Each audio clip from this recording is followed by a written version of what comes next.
बोलो श्री गुरुदेव भगवान की जय। प्यारे कृष्ण कन्हैया लाल की जय।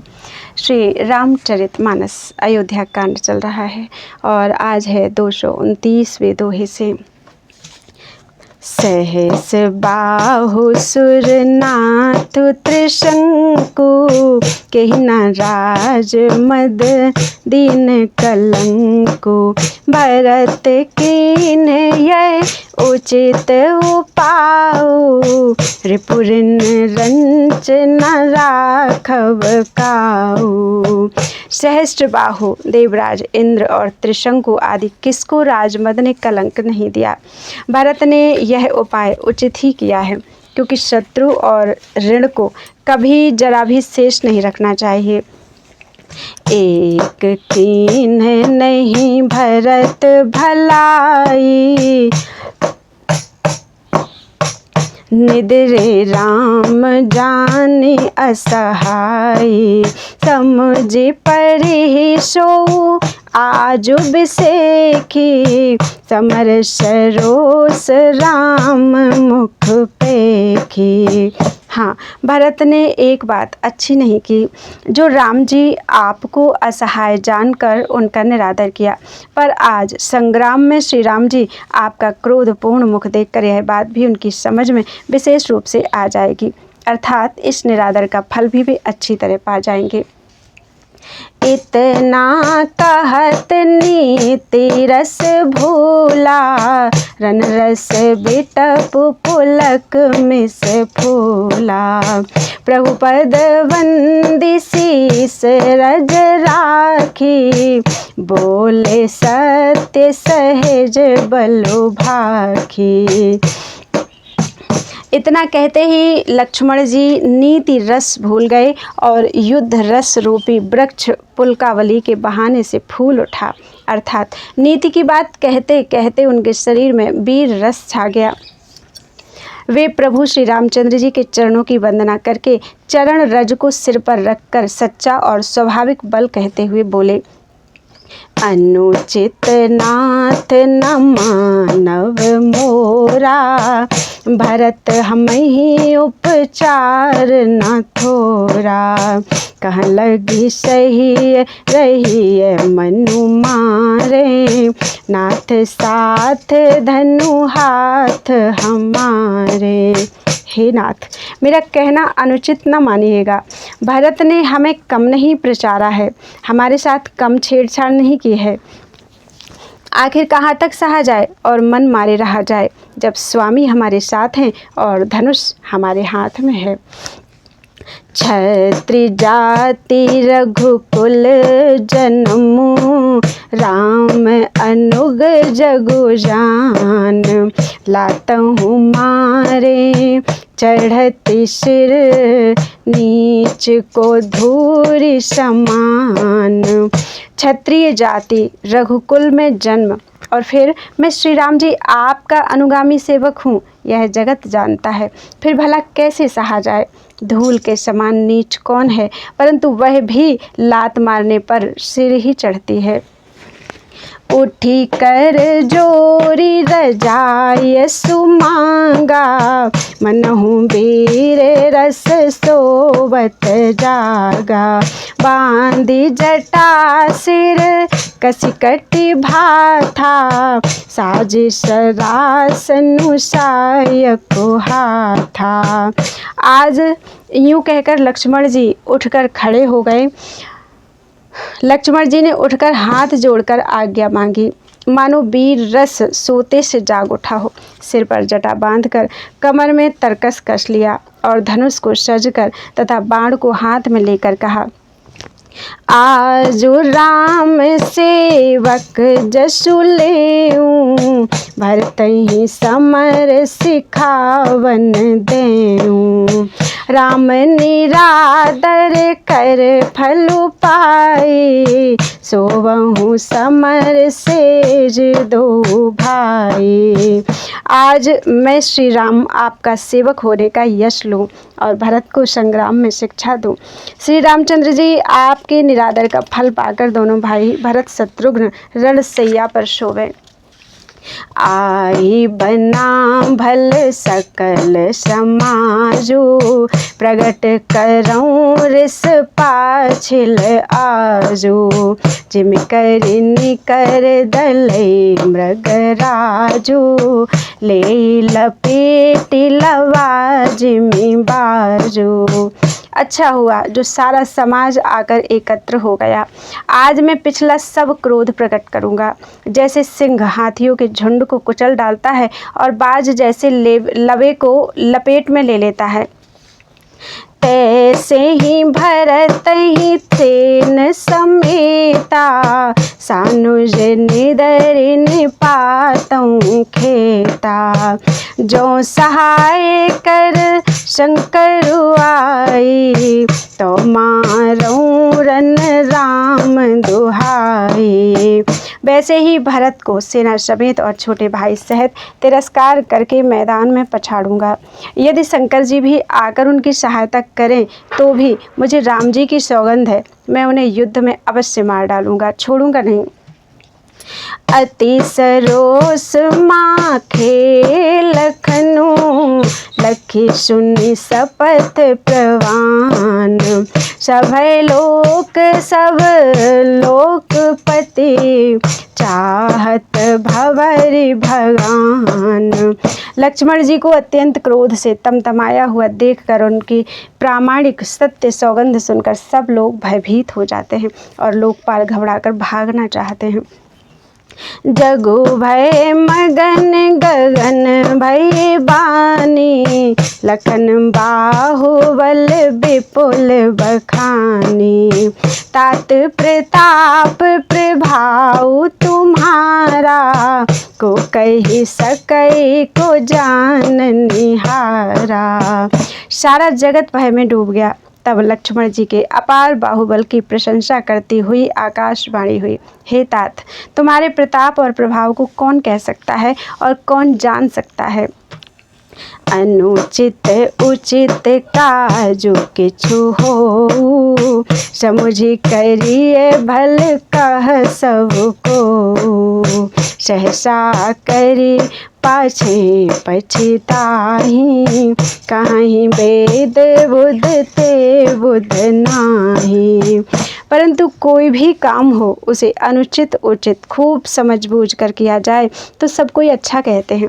वेद और विद्वान कहते हैं कि जो बिना विचारे जल्दी में किसी काम को करके पीछे पछताते हैं वे बुद्धिमान नहीं हैं।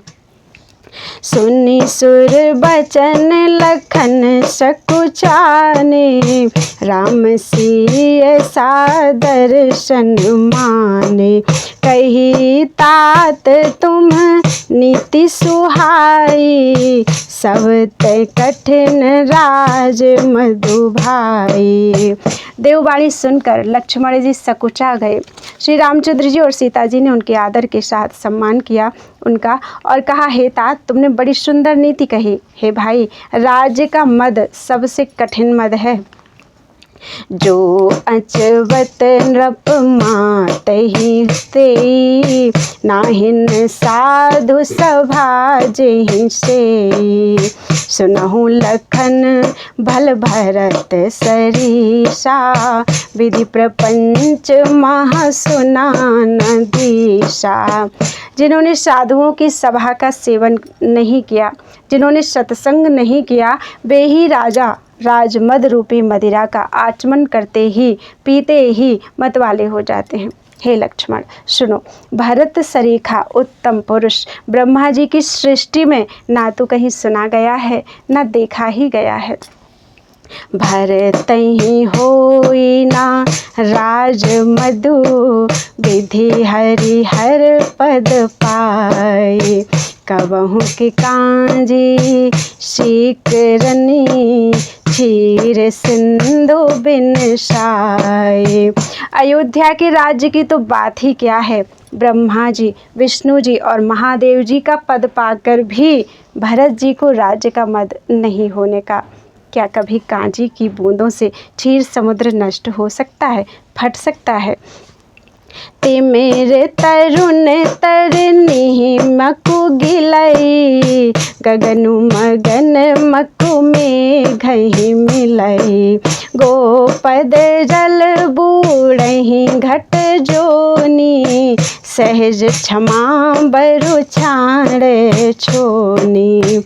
अंधकार चाहे तरुण मध्याह्न के सूर्य को निगल जाए, आकाश चाहे बादलों में समाकर मिल जाए, गऊ के खुर इतने जल में अगस्त्य जी डूब जाएं, और पृथ्वी चाहे अपनी स्वाभाविक क्षमा सहनशीलता को छोड़ दे, मसक फूक मकु मेरु उड़ाई, होई नृप मधु भरतहि भाई, लखन तुम्हार शपथ पितु आना, सुचि सुबंधु नहीं भरत समाना। मच्छर की फूंक से चाहे सुमेरु उड़ जाए, परंतु हे भाई भरत को राजमद कभी नहीं हो सकता। हे लक्ष्मण, मैं तुम्हारी शपथ और पिताजी की सौगंध खाकर कहता हूँ, भरत के समान पवित्र और उत्तम भाई संसार में नहीं है।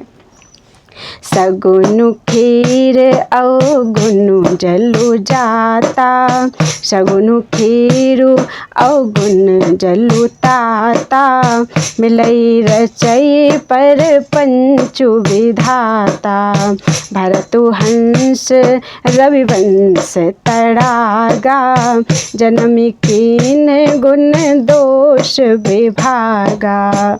हे तात, गुण रूपी दूध और अवगुण रूपी जल को मिलाकर विधाता इस दृश्य प्रपंच जगत को रचता है, परंतु भरत ने सूर्यवंश रूपी तालाब में हंस रूप जन्म लेकर गुण और दोष का विभाग कर दिया है, दोनों को अलग अलग कर दिया है। गई गुण पैत जी अवगुण बारी, निज जस जगत कीन्ह उजियारी, कहत भरत गुणशीलु सुभाऊ, प्रेम पयोधि मगन रघुराऊ। गुण रूपी दूध को ग्रहण कर और अवगुण रूपी जल को त्याग कर भरत ने अपने यश से जगत में उजियारा कर दिया है। भरत जी के गुण, शील और स्वभाव को कहते कहते श्री रघुनाथ जी प्रेम समुद्र में मग्न हो गए।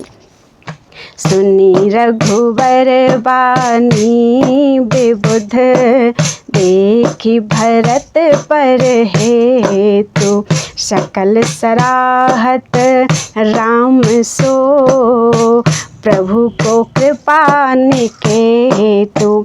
श्री रामचंद्र जी की वाणी सुनकर और भरत जी पर उनका प्रेम देखकर समस्त देवता उनकी सराहना करने लगे और कहने लगे कि श्री रामचंद्र जी के समान कृपा के धाम प्रभु और कौन है। जो न होत जग जन्म भरत को, सकल धर्म धुर धरनी धरत को, कवि कुल अगम भरत गुण गाथा, को जाने तुम बिन रघुनाथा। यदि जगत में भरत का जन्म ना होता तो पृथ्वी पर संपूर्ण धर्मों की धुरी को कौन धारण करता। हे रघुनाथ जी, कवि कुल के लिए अगम, उनकी कल्पना से अतीत श्री भरत जी के गुणों की कथा आपके सिवा और कौन जान सकता है। लखन राम सिय सुनि सुरबानी, अति सुख लखे न जाय बखानी, यहाँ भरतु सब सहित सहाय, मंदाकिनी पुनीत नहाए। लक्ष्मण जी, श्री रामचंद्र जी और सीता जी ने देवताओं की वाणी सुनकर अत्यंत सुख पाया जो वर्णन नहीं किया जा सकता। यहाँ भरत जी ने सारे समाज के साथ पवित्र मंदाकिनी में स्नान किया। सरित समीप राखी सब लोगा, मांगी मातु गुर सचिव नियोगा, चले भरतु जहाँ सिय रघुराई, साथ निषाद नाथु लघु भाई। फिर सबको नदी के समीप ठहराकर तथा माता, गुरु और मंत्री की आज्ञा मांगकर निषाद राज और शत्रुघ्न को साथ लेकर भरत जी वहाँ को चले जहाँ श्री सीता जी और श्री रघुनाथ जी थे। समुझी मातु कर तव सकुचाही, करत कुतरक कोटि मन माही। राम लखन सिय सुनि मम नाऊ, उठ जनी अनत जाहि तजि ठाऊं। भरत जी अपनी माता कैकेयी की करनी को समझकर याद करके सकुचाते हैं और मन में करोड़ों अनेकों कुतर्क करते हैं। सोचते हैं श्री राम, लक्ष्मण और सीता जी मेरा नाम सुनकर स्थान छोड़कर कहीं दूसरी जगह उठकर न चले जाएं। मातु मते महु मानि मोहि, जो कछु करहि सो थोर। अघ अवगुण क्षमी आदरहि, समुझि आपनी ओर। मुझे माता के मत में मानकर वे जो कुछ भी करें सो थोड़ा है, पर वे अपनी ओर समझकर अपने विरध और संबंध को देखकर मेरे पापों और अवगुणों को क्षमा करके मेरा आदर ही करेंगे। जो परिहरहि मलिन मनु जानी, जो सन्मानहि सेवक मानी। मोरे शरण रामहि की पनहि, राम सुस्वामी दोषु सब जनहि। चाहे मलिन मन जानकर मुझे त्याग दें, चाहे अपना सेवक मानकर मेरा सम्मान करें, कुछ भी करें, मेरे तो श्री रामचंद्र जी की जूतियाँ ही शरण हैं। श्री रामचंद्र जी तो अच्छे स्वामी हैं, दोष तो सब दास का ही है। जग जस भाजन चातक मीना, नेम प्रेम निज निपुण नवीना। असमन गुणत चले मग जाता, सकुच स्नेह शिथिल सब गाता। जगत में यश के पात्र तो चातक और मछली ही हैं, जो अपने नेम और प्रेम को सदा नया बनाए रखने में निपुण हैं। ऐसा मन में सोचते हुए भरत जी मार्ग में चले जाते हैं।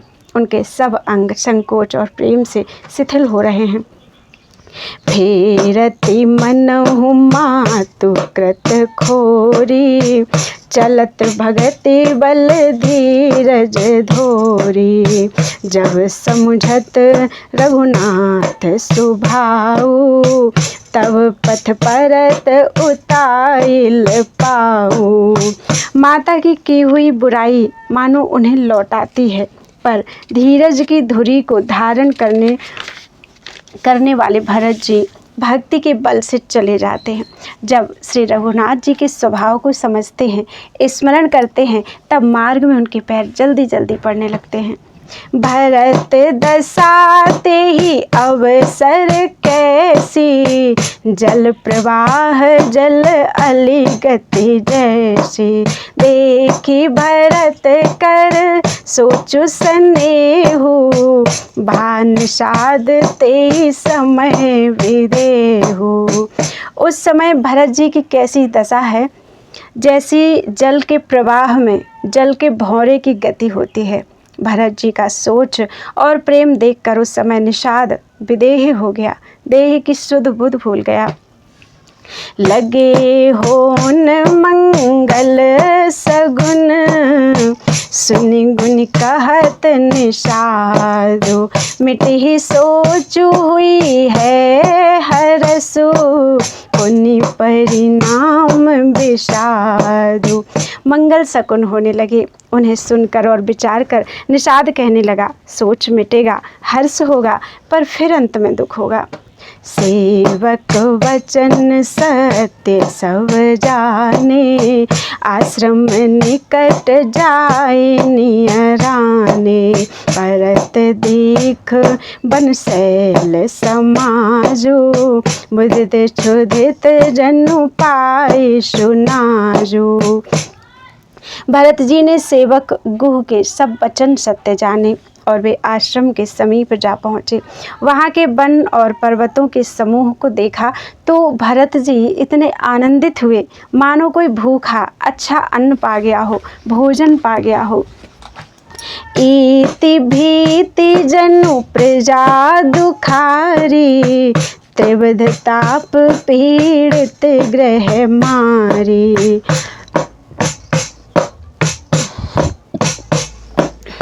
जाई सुराज सुदेश सुखारी, होहि भरत गति तेहि अनुहारी। जैसे इति के भय से दुखी हुई और तीनों आध्यात्मिक, आधिदैविक और आधिभौतिक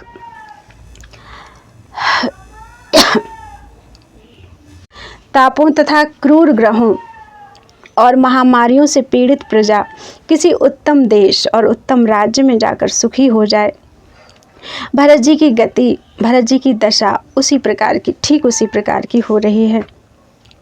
अधिक जल बरसना, ना बरसना, चूहों का उत्पात, टिड्डियाँ, तोते और दूसरे राजा की चढ़ाई, खेतों में बाधा देने वाले इन 6 उपद्रवों को इति कहते हैं।